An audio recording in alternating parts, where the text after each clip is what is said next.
শামিম, জি ভাইয়া। তুই আমার ছোট ভাই, জি। তোর বিয়ে করাইতেছি, আমার উপরে কোনো কথা কবি না। আচ্ছা আমি যেগুলা দাবি করছি ওদের কাছে সব জিনিস দিতে হবে, নাহলে কিন্তু বিয়ে হবে না, ঠিক আছে? আচ্ছা, আই না বলে দিই। হ্যাঁ, আমিও না বলে দিই। এই ছোট ভাই তুই কি করছ?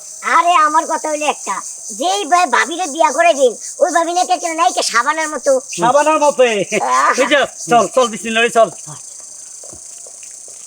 আল্লাহ আল্লাহ আল্লাহ, আয়সা করছি। হ্যাঁ, ওই আসেন, জামাই, আমরা আয়সা করছি। বল। ও আপনি এসে বসে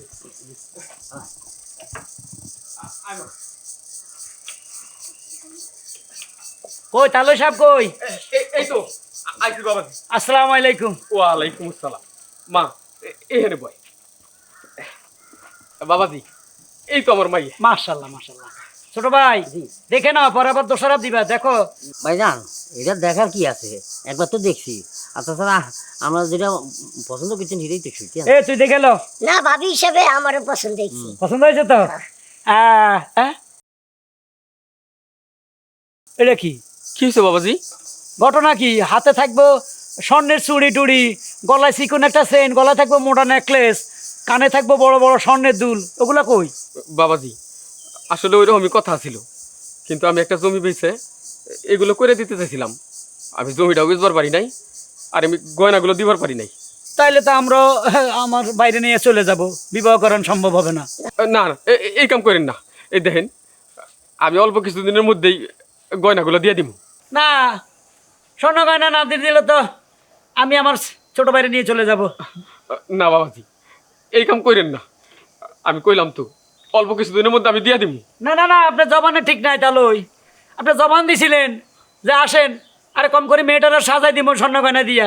এখন আমরা কথা কাজে মিল নাই, অতএব আমরা চলে যাবো, তাই না রে?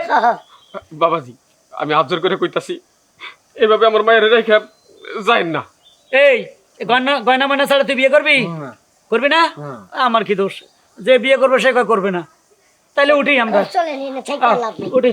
বাবাজি যাইন না বাবাজি। না, আপনার যে কথাবার্তার কোনো সাইজ নেই ভাই, যাই। দাঁড়ান ভাই, দাঁড়ান দাঁড়ান, একটু দাঁড়ান। আপনি আমার কেডা? আমি হলাম ওর ছোট বোন। হ্যাঁ? বসেন, আপনারা বসেন, ও। দয়া করে বসেন। আপনার চাহিদা অনুযায়ী সবকিছুই আমি আনছি, গলার হাতের, তারপরে এই যে মাথার সবকিছু আনছি। স্বর্ণ লয়ে আইছেন? দেন দেন দেন, এটা হইলে তো আমার কোনো কথা নাই, আমি রাজি। কমসে কম 10 ভরি হবে, ওজন আছে, বুঝছস? স্বর্ণ পাইছি, আমার কোনো টেনশন নাই। হ্যাঁ তালই, হ্যাঁ তো এনা ঝামেলা করে লাভ নাই, যেহেতু স্বর্ণ পাওয়ার আমি পেয়ে গেছি। ওই আপনাকে এক কাজ করেন, আমরা বড় উঠে নিয়ে যাই, আমার বাড়িতে বিয়ে হবে, ঠিক আছে? আচ্ছা ঠিক আছে। তোর বাবরি লইল, এই লো তোর বলো। চলেন। আসো আসো আসো যাও। আসো আসো, বিসমিল্লাহ রহমান দি। আল্লাহ দোয়া দরুদ পড়, দোয়া দরুদ পড়। আল্লাহ আল্লাহ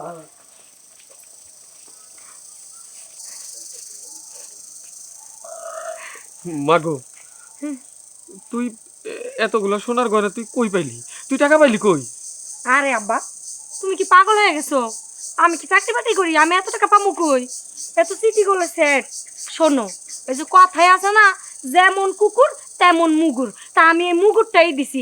এগুলো হইছে এমনি 250 টাকা দিয়ে কিনে না দিয়ে দিছি। তাইলে এত বড় জালিয়াতি করা আমাকে কি ঠিক হইলো? অবশ্যই ঠিক হয়েছে। যেমন লুবি, হে যে কয় না লুবে পাপ, পাপে মৃত্যু, হেরা যে পাপ করছে হে পাপে তো মৃত্যুই হয় নাই, শুধুমাত্র একটু ধোকা দিছি। তুমি এসব টেনশন করো না, ঘরে চলো, ভাত খামু।